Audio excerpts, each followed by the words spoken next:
Companies and CEOs are increasingly wading into the debate on gun control. It's virtue signaling's hot right now, don't you know? It's like Mugatu from Zoolander. And often these public figures, while their hearts may be in the right places, and I genuinely think some of them are, they end up, though, unfortunately, no matter how good and genuine their desire is to just make the world a better place, some of them end up becoming and being exploited by agendas of individuals who want to just really kind of disarm everybody. People, for instance, like Michael Bloomberg. Now, we've covered on this show prior, TOMS founder, those are the shoe people, Blake Mycoskie. He's been making, I think, that very mistake in getting involved. I don't know, maybe he's a for gun control. Maybe he's a super gun control guy and he's trying to come across more moderate publicly. I don't know what's in his head or his heart, but I just think when you're talking about advocating about firearm knowledge and firearm safety, hooking your wagon up to Bloomberg and their groups, which actually don't participate in firearm safety. I mean, we've talked here on this program about how one of their moms decided to lead a gun education course wherein she was flagging everybody in the audience and pictures and demonstrating how you do not handle a firearm. Anyway, Mycoskie pledged $5 million to Bloomberg's organizations. I don't know why he gave them $5 million. That's like a drop in the bucket to Michael Bloomberg, who founded and funded each and every one of these, from the Moms Demand to the Everytown to the Mayors Against Illegal Guns, all of it. It was the single largest corporate donation towards gun control ever in the United States, aside from Bloomberg all doing it himself. But Mycoskie is now going a step further. So on Wednesday, TOMS announced the End Gun Violence Together tour. Now, it's a multi-city event. They plan to deliver more than 700,000 postcards to Congress in support of universal background checks. Now, Mycoskie is planning the tour along with National Youth Walkout organizer Winter Brianne Minissi and chief strategist at March for Our Lives, Matt Deitch. Now, also, while working for Bloomberg. Now, they're going to travel to cities including Las Vegas and Denver and Chicago and Pittsburgh. Then they're going to touch down in Washington, D.C., where in addition to delivering postcards to representatives, they're going to host a rally on February 5th.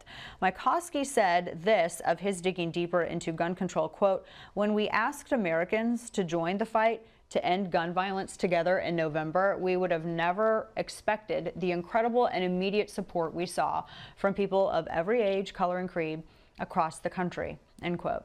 And that's because support is easy.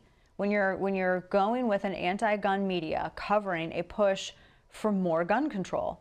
So look, if Blake Mycoskie wants to reduce gun violence, then I invite him to talk to the people who are focusing on the actual causes of this. You could come talk to people like me. You could come talk to so many different people who know how firearms work. We understand firearm laws. And also, you can come talk to anyone at the NRA, the most successful firearms education organization in history.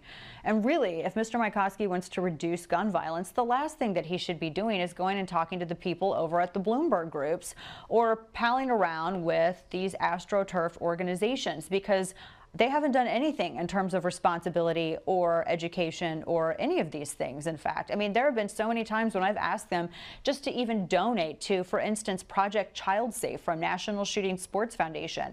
NSSF has asked them to take part in this too. They distribute educational materials and gun locks through local police departments all over the country, and they've outright refused to have anything to do with it, yet simultaneously claim that they're interested in safety and firearms education.